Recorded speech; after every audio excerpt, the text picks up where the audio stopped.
clumsy fool. Victoria Sterling grabbed Sarah's uniform collar and tore it open. This costs more than you're worth. Sarah stumbled backward, the black fabric ripping down her shoulder and exposing smooth, dark skin underneath. Victoria's diamond bracelet caught the chandelier light as she shoved harder, sending Sarah crashing into the champagne table. Crystal exploded. Expensive wine pooled crimson across white marble. Sarah lay sprawled among the wreckage, uniform torn and disheveled, shoulder exposed to every recording phone in the Beverly Hills ballroom. Victoria stood over her, Chanel dress wine-stained but triumphant. $8,000 ruined by hired help. The crowd pressed closer. Cameras flashed. Someone started live streaming. Sarah didn't scream, didn't cry, just stared up with eyes that held secrets Victoria couldn't imagine. Have you ever watched someone reveal their true nature when they believed no one could stop them? The live stream counter climbed. 31,000 viewers and rising. Sarah pushed herself up from the champagne-soaked marble, torn uniform hanging loose around her shoulder. Glass crunched under her palms. The ballroom's crystal chandeliers cast harsh shadows across her exposed skin as she reached for the tablecloth to cover herself. "Don't you dare!" Victoria's voice cut through the murmur of excited whispers. "You destroyed an $8,000 Chanel dress. Do you people have any idea what that costs?" The crowd pressed closer, forming a tight circle around the wreckage. Designer gowns rustled. Jewelry sparkled under phone camera flashes. Sarah could smell expensive perfume mixing with spilled wine. "More than you make in 6 months as hired help," Victoria continued, her voice rising with each word. "This is exactly why I told Elite Catering not to hire these people for civilized events." A woman in pearls tittered behind her hand. "Victoria's absolutely right. Standards have really dropped." Sarah kept her eyes down, focusing on gathering the larger glass shards. Her movements were careful, deliberate, professional. She'd cleaned up messes before, just never her own humiliation. Victoria circled her like a predator. "Look at this mess." Red wine on white marble. "Do you know how much this floor costs per square foot?" "Of course you don't. People like you rent apartments smaller than my closet."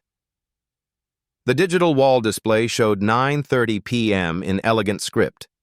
VIP donor presentations began at 10:30, 1 hour remaining.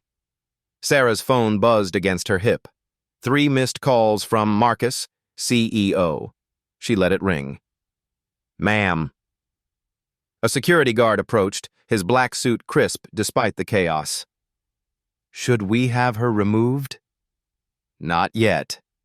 Victoria's smile was sharp as crystal. "I want everyone to see this, to understand what happens when you hire unvetted help." The catering supervisor appeared, wringing her hands. "Mrs. Sterling, I'm so sorry. Sarah's normally very careful, -- Sarah?" Victoria's eyebrows rose. "You're on a first-name basis with the help?" "How quaint." She turned back to Sarah, who was still kneeling among the glass. "Stand up when I'm talking to you." Sarah rose slowly, the torn fabric falling away from her shoulder again. She pulled it back into place with quiet dignity that somehow made the room's laughter die in their throats. "You ruined my dress," Victoria said. "My evening, my charity event. Do you have anything to say for yourself?" "I apologize for the accident, Mrs. Sterling." Sarah's voice was steady, educated. Too educated for a server, if anyone had been paying attention. "I'll file a report with my insurance company to cover the damages." Several guests exchanged glances. "Insurance? For a maid?" Victoria's laugh was sharp. "Insurance? Darling, you probably don't even have health insurance. This dress costs more than your car, more than everything you own combined." Sarah reached into her uniform pocket and pulled out her phone. The case was custom leather, expensive leather, if anyone had looked closely. Her wedding ring caught the light as she scrolled through her contacts. "I understand you're upset," Sarah said calmly. "Perhaps we should handle this through proper channels." "Proper channels?" Victoria's voice cracked like a whip. The proper channel is you groveling for forgiveness and your company paying every penny of damages, plus pain and suffering, plus the cost of this entire event being ruined. The live stream comments were flowing fast. Team Victoria, make her pay. Rich lady protecting her investment. That maid is way too calm, suspicious. Why does she talk like that? Weird for hired help. But most comments supported Victoria. The viewer count hit 45,000. A young socialite held up her phone. Should I call the police? She technically assaulted Mrs. Sterling by throwing wine at her. It was an accident, Sarah began. Was it? Victoria stepped closer, forcing Sarah back against the destroyed table. You people always have excuses, always victims, never take responsibility for your actions. Sarah's phone buzzed again. This time, a text message. She glanced at it briefly, and for just a moment, something flickered across her face. Not fear, not anger. Something else entirely. She typed a quick response. Honey, the test is complete. Victoria Sterling failed spectacularly. Execute Protocol Alpha. No one saw the message except the front-row viewers of At Beverly Hills Secret's live stream who caught a glimpse of the screen. But they were too busy commenting about Victoria's righteous anger to read carefully. I've seen this before, Victoria announced to her audience. They come into our world, pretend to belong, then blame us when they can't keep up. This is why I support workfare instead of welfare. Real consequences for real failures. Murmurs of agreement rippled through the crowd. Phones continued recording. The view count approached 50,000.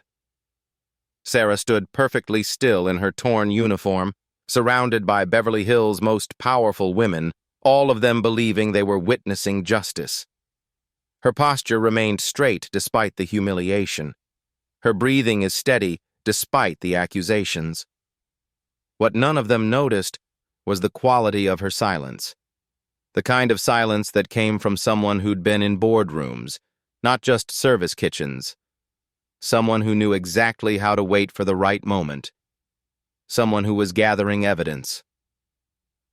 Well, Victoria demanded, are you going to clean this mess or just stand there looking pathetic? Sarah bent to collect more glass. As she moved, her phone slipped partially from her pocket, revealing just the edge of something that shouldn't belong to a minimum wage worker, a black American Express Centurion card. But in the excitement and chaos, only the closest cameras caught it. And those recordings were too focused on the drama to notice details that would matter later. That's right, Victoria said with satisfaction. Clean up your mess. Maybe next time you'll be more careful around your betters. The wall clock ticked toward 9:45 p.m. 15 minutes had passed since the initial incident. The crowd was fully engaged, phones recording every angle, social media buzzing with righteous indignation on Victoria's behalf. None of them realized they were about to witness the most expensive character test in Beverly Hills history. Sarah's phone buzzed one final time. She read the message and allowed herself the smallest smile, the kind that never reached her eyes but somehow changed everything about her presence in the room. The real show was about to begin. 9:45 p.m. 45 minutes until VIP presentations. The security chief appeared through the crowd, his earpiece crackling with static. Mrs. Sterling, we've assessed the situation. Should we escort this individual off the premises? Victoria's eyes gleamed. Not just yet, Marcus. I want to make sure she understands the full consequences of her actions first. Sarah had finished collecting the larger glass shards, her movements methodical despite the torn uniform that kept slipping off her shoulder. Every time she adjusted the fabric, cameras caught the motion. The live stream comments grew more vicious. Stop being dramatic and fix your clothes. Acting like a victim when she caused this. Victoria should sue for everything she's got. The viewer count hit 67,000 across multiple streams. Stand up, Victoria commanded. Face me properly when I'm addressing you." Sarah rose, pulling the torn fabric back into place. For a moment, she stood with perfect posture, the kind taught in finishing schools, not hospitality training. Several guests noticed the contradiction but dismissed it as defiance. "You think you're special, don't you?" Victoria circled her again, designer heels clicking against marble. "Coming into my home, my event, acting like you belong here. Like you're equal to us." "I'm just trying to do my job, Mrs. Sterling." "Your job?" Victoria laughed, the sound sharp enough to cut crystal. "Your job is to serve, to be invisible, to know your place." She gestured at the stained Chanel. "This is what happens when people like you forget where you belong." The catering supervisor approached nervously. "Mrs. Sterling, perhaps Sarah should change into a backup uniform." "Absolutely not." Victoria's voice carried across the ballroom. "I want everyone to see exactly what she's done." "What she is." She turned back to Sarah. "You're going to finish this event exactly as you are. A walking reminder of your failure." Sarah's phone buzzed. Another text. She glanced at it. "Standing by. Give the signal when ready. -M." She typed back quickly. "Almost time." "She's about to escalate further. Stay ready." The exchange took 3 seconds. None of the recording phones caught the message content clearly. "Are you texting?" Victoria's voice rose dangerously. "During my event? While being disciplined for destroying my property? I was checking for emergency contact information for my insurance." "Insurance?" Victoria threw her head back and laughed. "You keep mentioning this insurance like it means something, like you actually have coverage worth $8,000. She stepped closer, invading Sarah's personal space. "Let me explain reality to you, little girl. You don't have real insurance. You don't have real money. You don't have anything real." The crowd murmured agreement. Someone called out, "Tell her, Victoria." "You know what you have?"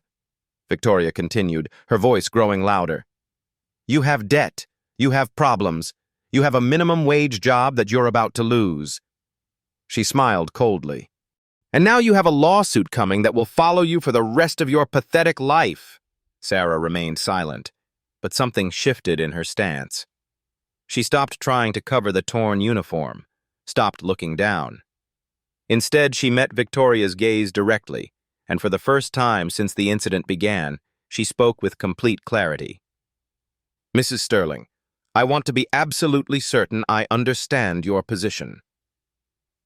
You're saying that I, personally, am responsible for damages to your dress, your floor, your event, and your evening, and you intend to pursue full legal action against me for these damages.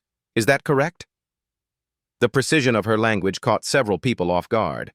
The catering supervisor blinked in surprise. A few socialites exchanged glances. Victoria, however, was too angry to notice. "Finally, she gets it." "Yes, you're responsible for everything. Every penny of damage, every moment of embarrassment, every single consequence of your clumsiness and incompetence. And you want to make sure everyone sees this punishment.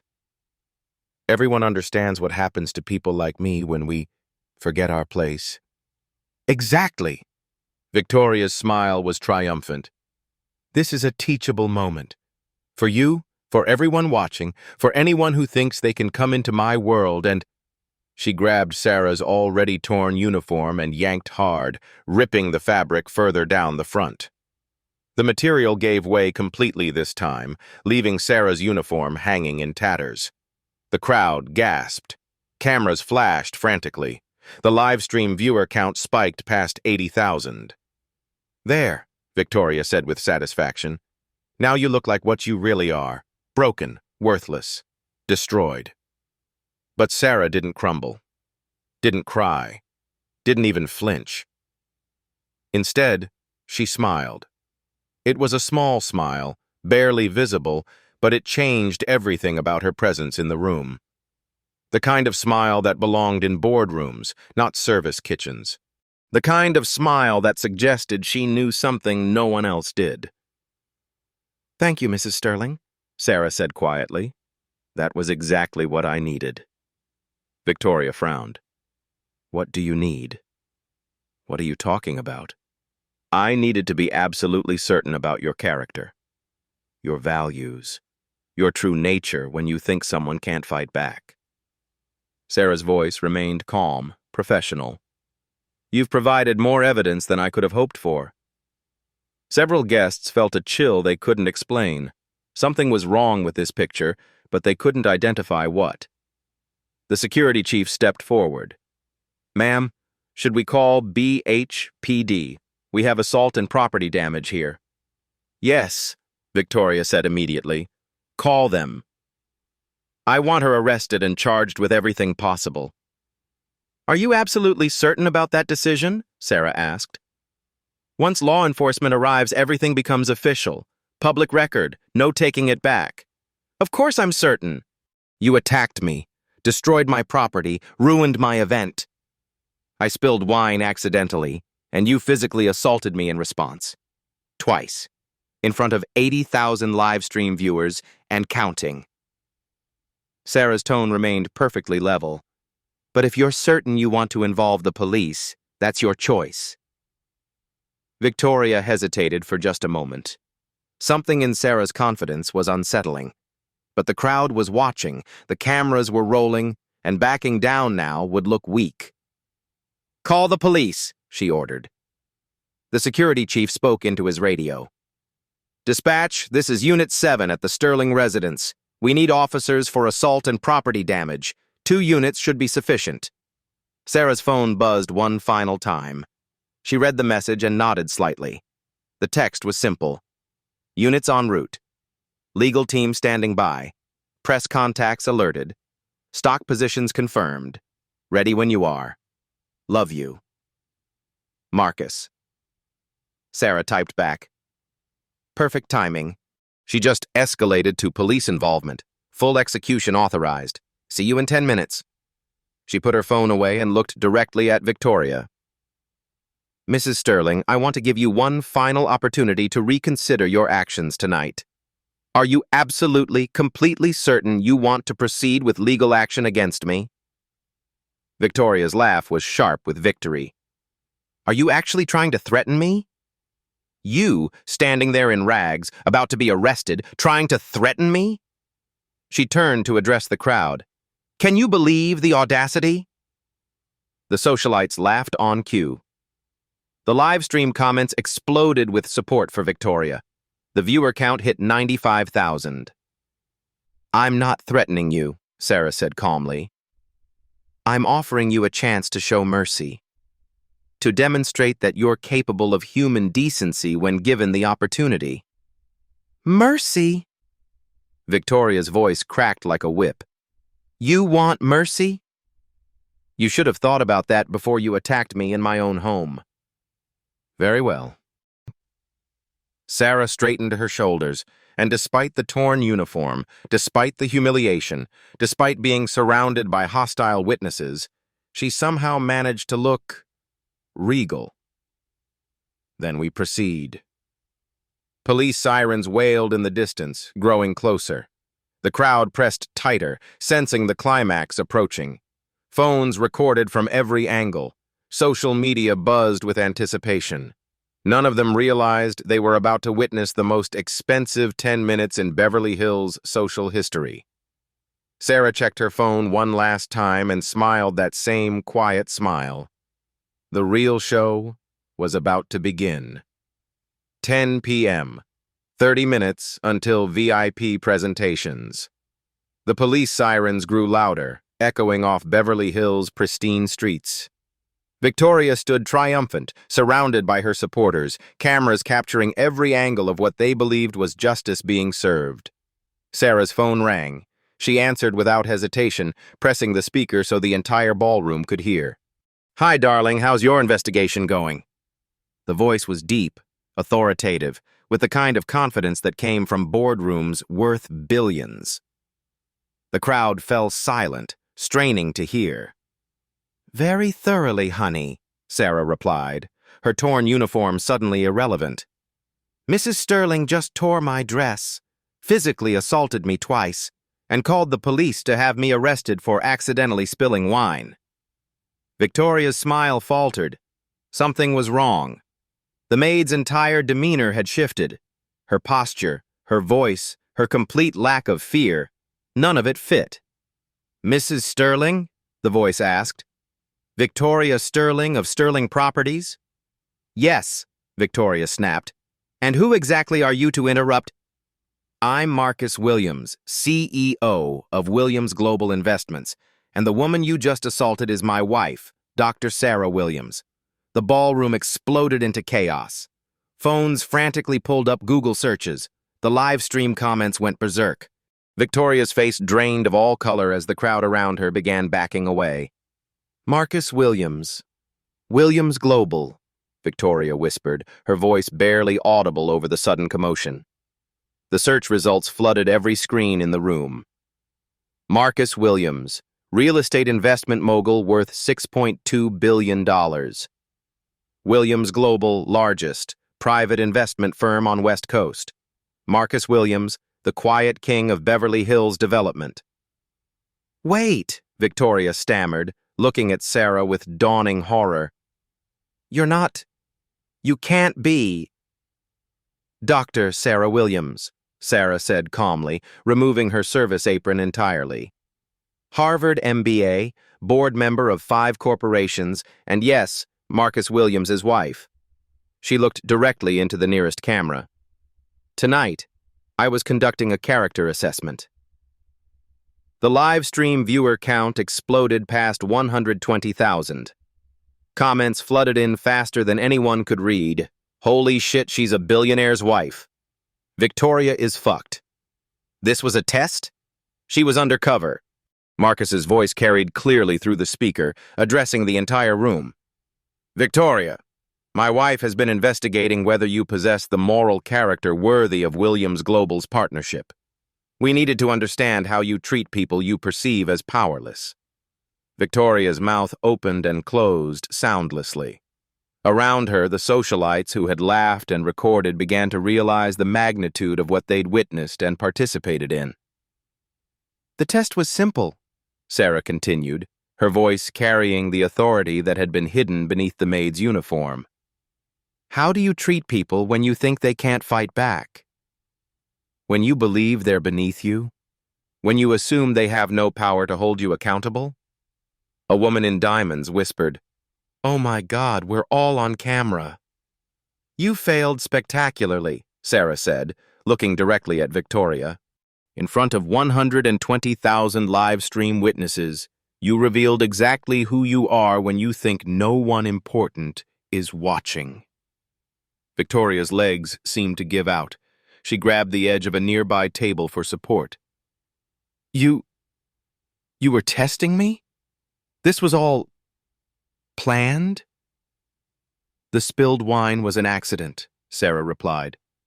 Your response was entirely your choice, and it told us everything we needed to know about your character.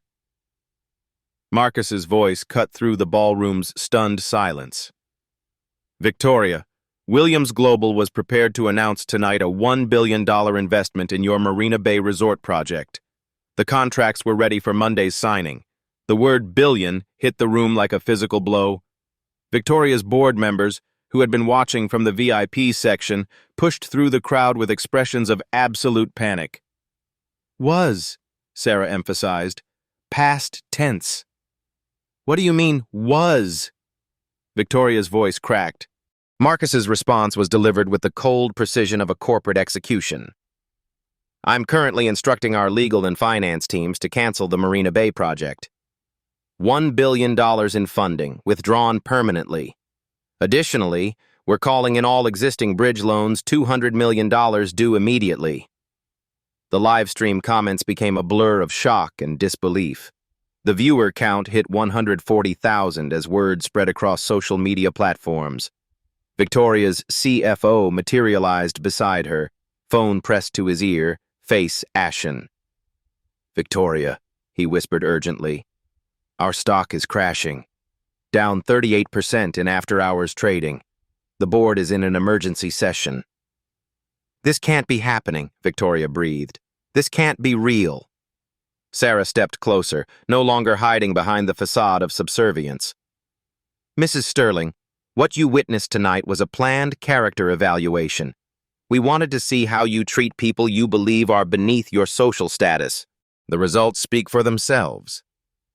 She gestured to the crowd of socialites, all of whom were now recording not in support of Victoria, but in desperate attempts to distance themselves from the disaster. 140,000 people just watched you physically assault someone you thought was powerless.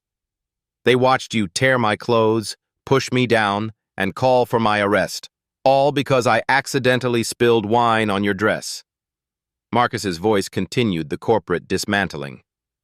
Victoria, the character assessment clause in our partnership agreement clearly states that any potential partner demonstrating discriminatory behavior, physical assault, or systematic mistreatment of employees fails our moral standards and becomes permanently ineligible for Williams' global investment.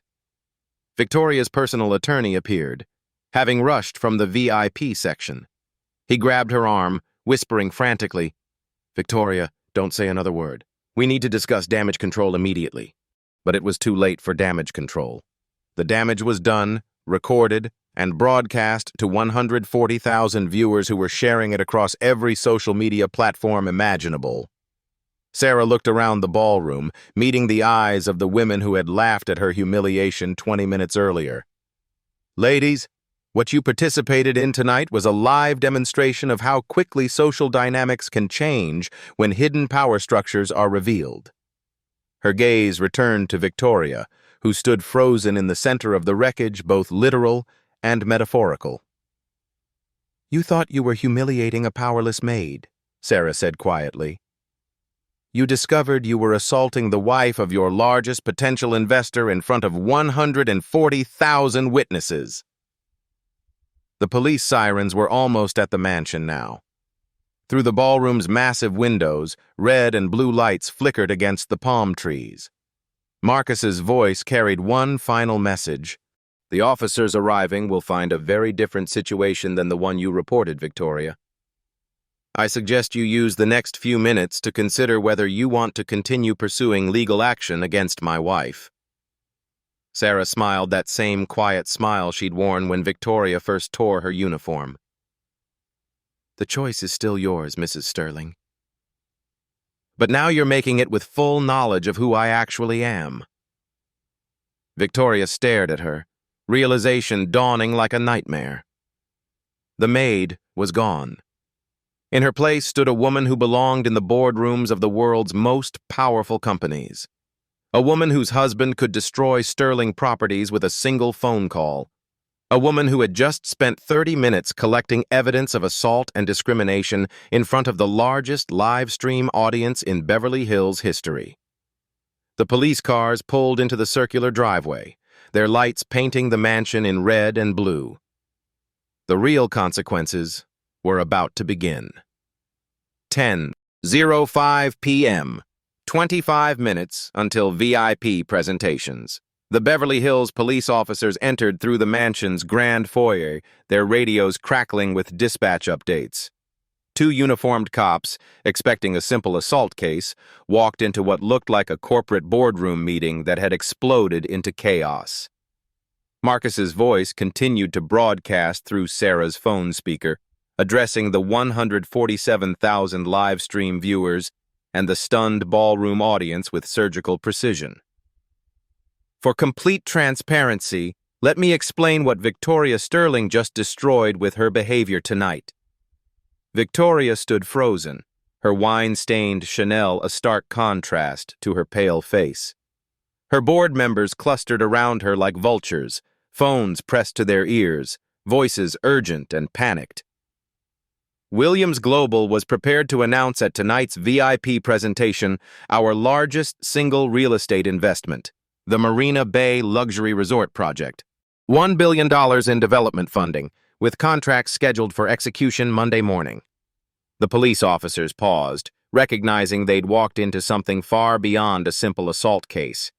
The lead officer, Sergeant Martinez, surveyed the crowd of recording phones and the obvious tension. Additionally, Marcus continued, we currently hold $200 million in bridge financing for Sterling Properties' existing projects, with standard acceleration clauses in the event of moral character violations. Victoria's CFO grabbed her arm. Victoria, the stock is in free fall. We're down 42%. The credit agencies are reviewing our rating. We need damage control now. Ma'am, Sergeant Martinez approached Victoria. We received a report of assault and property damage. Can you explain the situation? Victoria opened her mouth, but no words came. How could she explain that she'd called police to arrest a woman who turned out to be worth more than her entire company? Sarah stepped forward, her torn uniform somehow irrelevant now that her true identity was revealed. Officer, I'm Dr. Sarah Williams. Mrs. Sterling physically assaulted me twice tonight after I accidentally spilled wine on her dress. The entire incident was recorded by multiple live streams and witnessed by over 100 guests.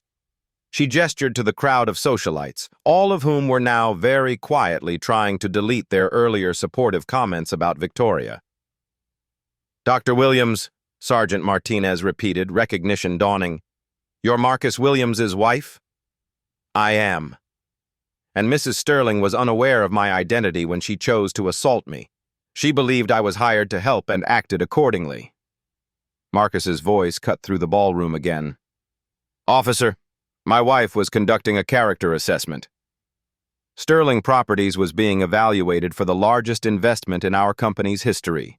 Mrs. Sterling's behavior tonight has provided all the evidence we need. Victoria finally found her voice. This is entrapment. She was lying about who she was. I never lied, Sarah replied calmly. I never claimed to be anyone other than Sarah Williams. I was wearing a catering uniform provided by Elite Catering Services, whom we hired specifically for tonight's evaluation. Everything I did was legal and transparent. The second officer, Detective Carter, stepped forward. Mrs. Sterling, what exactly did you want us to arrest Dr. Williams for? She threw wine at me, destroyed my dress, then refused to take responsibility. From the video evidence I'm seeing on social media, Detective Carter said carefully, checking his phone, it appears you physically grabbed and tore her clothing in response to what looks like an accidental spill. The live stream comments were flowing faster than anyone could read. The cop is watching the live stream. Even police think Victoria is wrong. 148,000 witnesses versus one crazy rich lady. Sarah held up her torn uniform. Officer, Mrs. Sterling grabbed my collar and ripped it here, she pointed to the shoulder tear, then pushed me into the champagne table, then grabbed my uniform again and tore it further down the front when I tried to stand up. She showed her phone. I have time-stamped photos of each assault, along with audio recordings of Mrs. Sterling's statements about these people and where we belong in society. Victoria's personal attorney appeared, having rushed from the VIP section. He grabbed her arm, whispering frantically, Victoria, don't say another word. We need to discuss damage control immediately. But Marcus's voice delivered the corporate death blow before damage control was possible. Officer, I want to be clear about the financial implications of tonight's character assessment. Williams Global is immediately implementing the following actions. The ballroom fell silent except for the soft buzz of recording phones and police radios. 1. Cancellation of the Marina Bay Resort project. $1 billion in committed funding permanently withdrawn. Victoria's knees buckled. Her attorney steadied her as the full weight of the announcement hit. Around the ballroom, socialites began whispering frantically to each other, realizing they'd just witnessed corporate suicide. 2. Acceleration of all existing bridge loans. $200 million due within 30 days, as permitted under the moral character clauses in our current agreements. Victoria's CFO was frantically typing on his phone, probably trying to reach other investors, other sources of emergency funding that simply didn't exist at that scale. 3. Distribution of tonight's character assessment video to our investor network, which collectively manages over $47 billion in real estate investments. Detective Carter raised his eyebrows. $47 billion? That's significant influence in this industry. 4. Immediate review of all Sterling Properties partnerships within our investment network, with recommendations against future association based on tonight's moral character failure. Sarah addressed the police officers directly. Gentlemen, Mrs. Sterling called you here because she wanted me arrested for assault and property damage. I'm prepared to file countercharges for actual assault, discriminatory harassment, and destruction of property my uniform, which was provided by Elite Catering at a cost of $85 and is now completely ruined. Sergeant Martinez looked between the two women. One in a torn catering uniform, but speaking with corporate authority and absolute calm. The other in an $8,000 dress, looking like she was about to collapse from shock. Mrs. Sterling, he said carefully, do you still wish to pursue assault charges against Dr. Williams? Victoria's attorney whispered urgently in her ear while her board members formed a tight circle, their phones creating a cacophony of emergency calls to investors, lawyers, and crisis management firms. Marcus's voice provided the final ultimatum. Victoria, you have exactly one path to avoid complete financial destruction. I'm offering you terms that expire when the officers leave this building. The ballroom held its collective breath. 148,000 live stream viewers waited. Even the police officers seemed riveted by the corporate drama unfolding. 1. Public apology to my wife, recorded and distributed across all social media platforms where tonight's incident was broadcast. Victoria's hands shook visibly. 2. Personal compensation to Sarah of $2 million, transferred within 24 hours as acknowledgement of assault and public humiliation. Her CFO closed his eyes in defeat, calculating numbers that clearly didn't work. 3.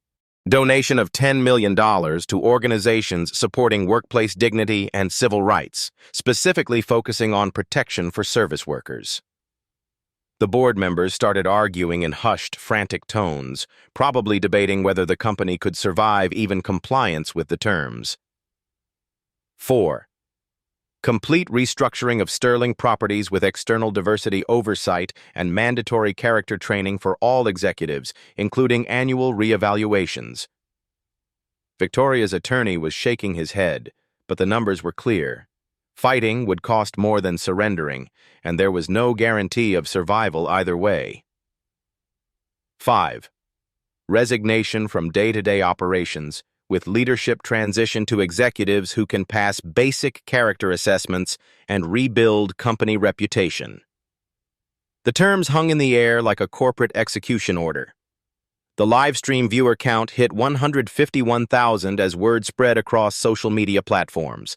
Refuse these terms, Marcus continued with the finality of a judge pronouncing sentence, and by Monday morning, Sterling Properties will face immediate bankruptcy from loan acceleration, complete investor flight, and federal legal action for assault and discrimination in a public accommodation.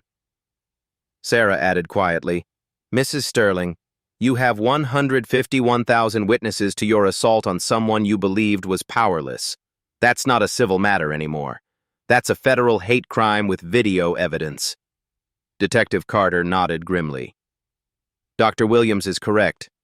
The discriminatory language combined with physical assault could constitute federal charges under civil rights statutes. Victoria looked around the ballroom desperately. At the socialites who had cheered her assault of a maid and were now backing away like she had a contagious disease. At the live stream cameras broadcasting her complete destruction to over 150,000 viewers. At her board members calculating the cost of defying Marcus Williams versus the cost of surrender. At Sarah, standing in her torn uniform with the quiet dignity of someone who had just destroyed a billion-dollar company with nothing but strategic patience and moral authority. Victoria's voice broke completely. I need to speak with my attorneys. and my board. And, God, what have I done? You revealed your true character, Sarah said simply, in front of 150,000 witnesses. The question now is whether you're capable of accepting responsibility for your choices. Sergeant Martinez looked at Victoria expectantly. Ma'am, what would you like us to do? Do you want to pursue charges against Dr. Williams? Or should we take your statement about being assaulted? The police radios crackled with another emergency call. Detective Carter spoke into his radio, then looked at both women. Ladies, we have other emergencies to respond to. Do you need us to file reports tonight, or can this be resolved privately? Because frankly, this looks like a civil matter that's already being resolved in real time. Marcus's voice was final. You have until the officers leave, Victoria. After that, the offer expires and we proceed with full legal and financial consequences. No negotiations, no extensions, no mercy. The question hung in the air like a loaded gun pointed at Victoria's entire life. Her company, her fortune, her reputation, her freedom, everything depended on her next words. 10:20 p.m., 10 minutes until VIP presentations.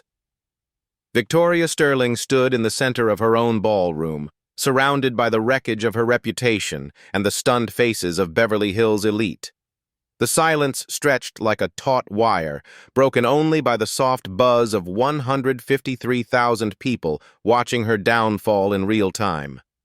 Her attorney whispered frantically in her ear, but Victoria wasn't listening anymore. She was staring at Sarah Williams, Dr. Sarah Williams, standing in her torn uniform with the quiet dignity of someone who had just dismantled an empire with nothing but patience and moral authority. Victoria's voice cracked. She cleared her throat and tried again. I accept your terms. The words fell into the ballroom like stones into still water, creating ripples of shock and relief that spread through the crowd. All of them? Marcus's voice pressed through the phone speaker. Victoria nodded, then realized he couldn't see her. Yes, all of them. I accept full responsibility for my actions tonight. Sergeant Martinez exchanged glances with Detective Carter.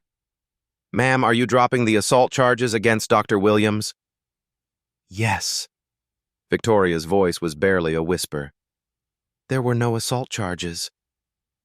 I was the one who committed assault. Dr. Williams was the victim. Sarah stepped forward, her composure never wavering despite the torn fabric hanging from her shoulder. Mrs. Sterling, I need you to be very clear about what happened tonight, for the record and for all the people watching. Victoria looked at the phones still recording, at the live stream that had broadcast her moral failure to over 150,000 viewers. Her hands shook as she smoothed down her wine-stained Chanel. I physically assaulted you, Victoria said, each word seeming to cost her something. Twice. I tore your clothing, pushed you down, and called you names based on your perceived economic status and race. I did this because I thought you were powerless to stop me. The confession hit the live stream like a bomb. Comments exploded across every platform. She admitted it. Full confession on live stream. 153,000 witnesses to confession. And now?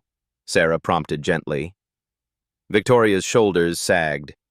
Now I discover that you're Dr. Sarah Williams, wife of Marcus Williams, and that this was all a test of my character. She looked directly into the nearest camera. A test I failed completely. Sarah nodded. The terms my husband outlined are non-negotiable. Do you understand that? I understand. Victoria turned to address the crowd, her voice growing stronger as she found some semblance of resolve. Ladies and gentlemen, I want to apologize publicly for my behavior tonight. Dr. Williams was conducting a legitimate character assessment, and I responded with violence and discrimination. The police officers began packing up their equipment, satisfied that the situation was resolving itself without criminal charges. Marcus's voice cut through the ballroom with corporate precision. Victoria, the first transfer of $2 million to my wife needs to be initiated tonight. My legal team will provide the account information within the hour. Victoria's CFO, who had been frantically working his phone, stepped forward. Mr. Williams, we can authorize the transfer immediately. Our board has been in emergency session for the past 15 minutes. And the $10 million donation? We'll need 72 hours to liquidate assets, but it will be completed. Sarah addressed Victoria directly. The character training for your executives will be conducted by the Williams Institute. We'll be implementing comprehensive monitoring to ensure lasting change. Victoria nodded numbly.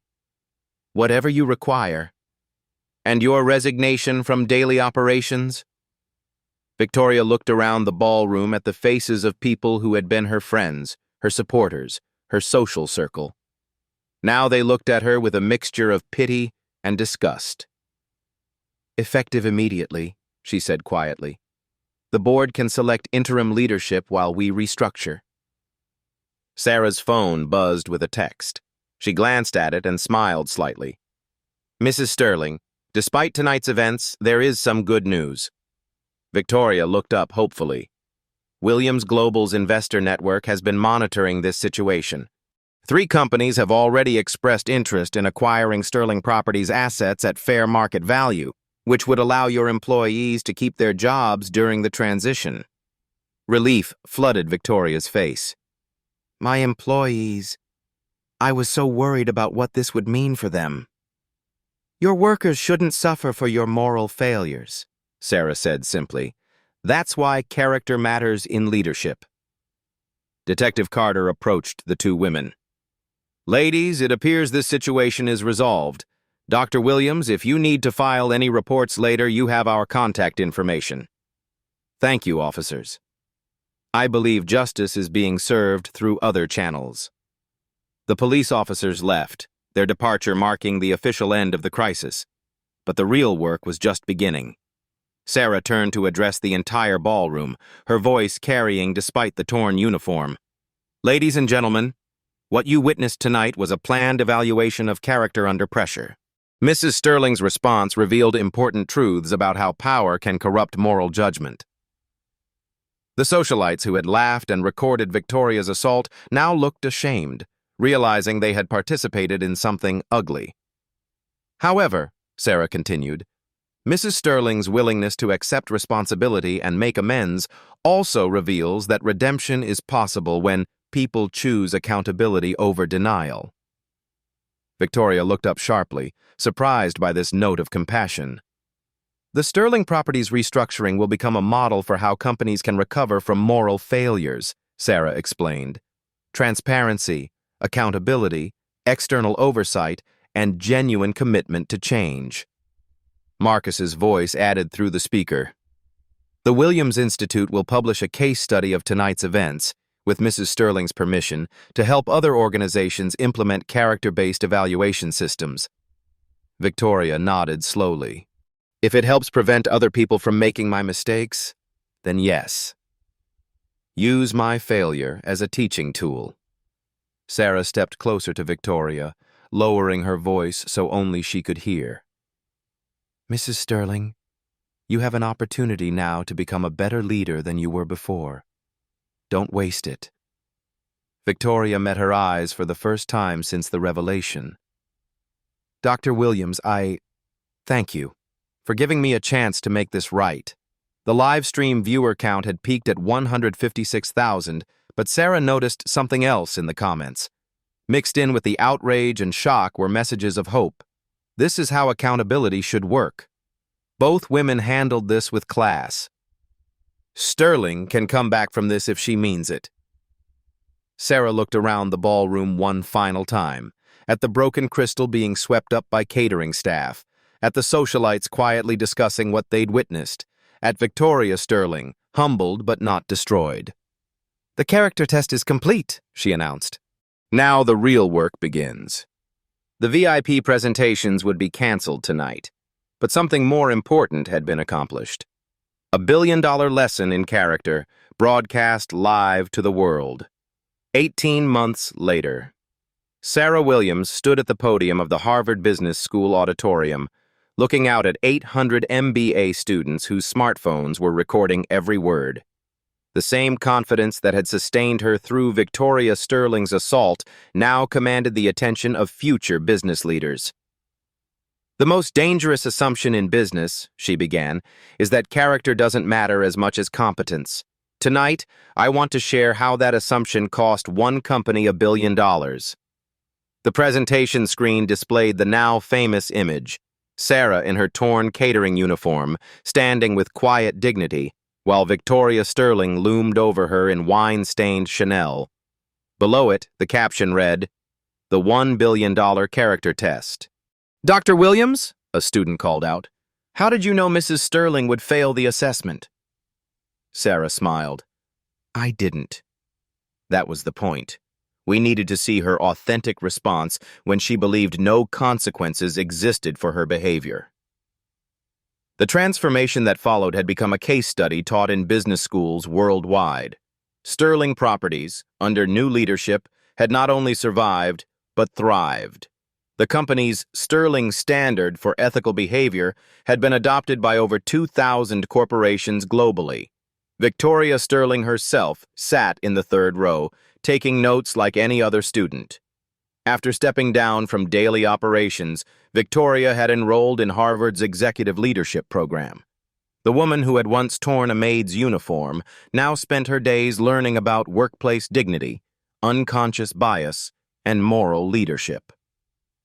"Mrs. Sterling," Sarah addressed her directly, "would you share what you've learned about character under pressure?"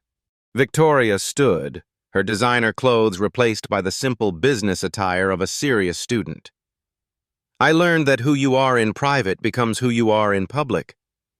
I thought I could compartmentalize my prejudices, but they poisoned everything I touched." She paused, gathering her thoughts. "Dr. Williams didn't destroy my company. She revealed that I had already destroyed it through 1,000 small moral failures that built up to one catastrophic moment." The auditorium was silent, riveted by the honesty. "The hardest lesson," Victoria continued, "was accepting that I needed to change fundamentally, not just apologetically. It took months of therapy, education, and genuine accountability before I could even begin to earn back trust." Sarah nodded. "Character failures rarely happen in isolation. They're usually the culmination of compromises we've been making for years." The statistics spoke for themselves. The Williams method of character assessment had uncovered moral failures in 23% of executive candidates before they reached leadership positions. Companies using the method reported 67% fewer discrimination lawsuits and 89% higher employee satisfaction scores. But the impact went far beyond corporate boardrooms. "Dr. Williams," another student asked, "how has your experience changed workplace protection laws?" The numbers were staggering. 47 states had passed character accountability legislation requiring public accommodation businesses to maintain anti-discrimination policies with real enforcement mechanisms. The Sterling Act mandated that companies above a certain size implement anonymous reporting systems and external oversight. "Most importantly," Sarah explained, "we've shifted the conversation from protecting victims after harm occurs to preventing harm through character evaluation and accountability systems." The Williams Institute had processed over 50,000 character assessments, from Fortune 500 CEOs to local restaurant managers. The methodology was simple. Observe how people treat others when they believe no consequences exist for their behavior. The results had reshaped American business culture. "But character testing isn't about entrapment," Sarah clarified. "It's about creating opportunities for people to demonstrate their values under pressure. Some fail, like Mrs. Sterling initially did. Others reveal remarkable integrity when they think no one important is watching." Victoria raised her hand. "May I add something?" Sarah nodded. "The most valuable lesson wasn't about my failure," Victoria said. "It was about Dr. Williams' response to that failure. She could have destroyed me completely, Instead, she offered accountability with redemption. That taught me more about leadership than any business school course ever did." The audience murmured appreciatively. The Victoria Sterling redemption story had become almost as famous as her initial downfall. Under the new leadership she'd helped select, Sterling Properties had implemented revolutionary workplace policies. Employee profit sharing, mandatory dignity training, and a worker advocacy board with real authority had transformed the company culture. Most remarkably, the company's stock price had reached all-time highs. Investors had learned that ethical companies were simply more profitable long-term. "Dr. Williams," a student in the back called out, "what would you say to someone who thinks character testing is manipulative?" Sarah considered the question carefully. "I'd say that character isn't tested by manipulation, it's revealed by opportunity.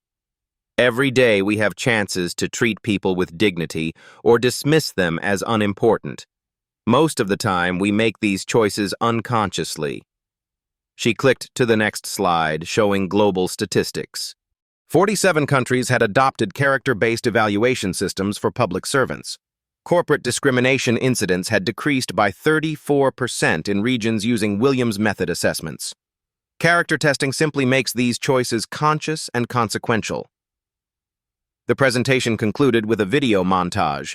Victoria apologizing to Sarah, the two women working together on policy development, and Sterling Properties' transformation into an industry leader for workplace dignity. But the final image was the most powerful. Sarah and Victoria, 18 months later, standing together at the signing of federal character accountability legislation. "Change is possible," Sarah said, looking directly at Victoria, "when people choose growth over defensiveness." Victoria smiled back. "And when others choose teaching over destruction." The auditorium erupted in applause, but Sarah wasn't finished. "Your homework," she announced, "is to observe your own character choices this week. How do you treat servers, janitors, delivery drivers, people who can't affect your grade or your career prospects?" She paused, meeting eyes throughout the auditorium. "Because the person you are when no one important is watching is the person you really are. And that person will determine not just your success, but your legacy." As students filed out, many approached Victoria with questions about her transformation.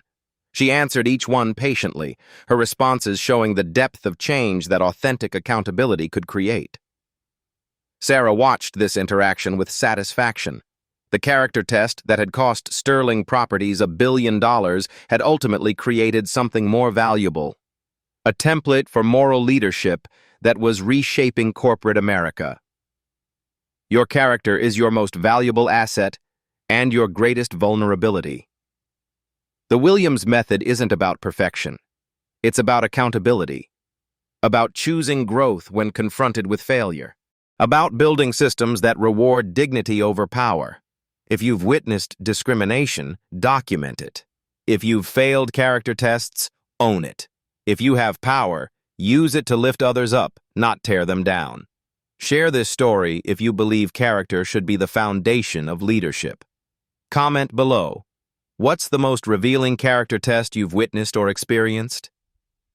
Subscribe to Black Tales Stories for more accounts of moral courage creating lasting change. Remember, the most important moment in any leader's career isn't when they succeed, it's how they respond when their character is tested under pressure. They thought they were watching a maid get humiliated. They witnessed a masterclass in strategic moral courage that transformed an industry. Character is destiny. Choose wisely.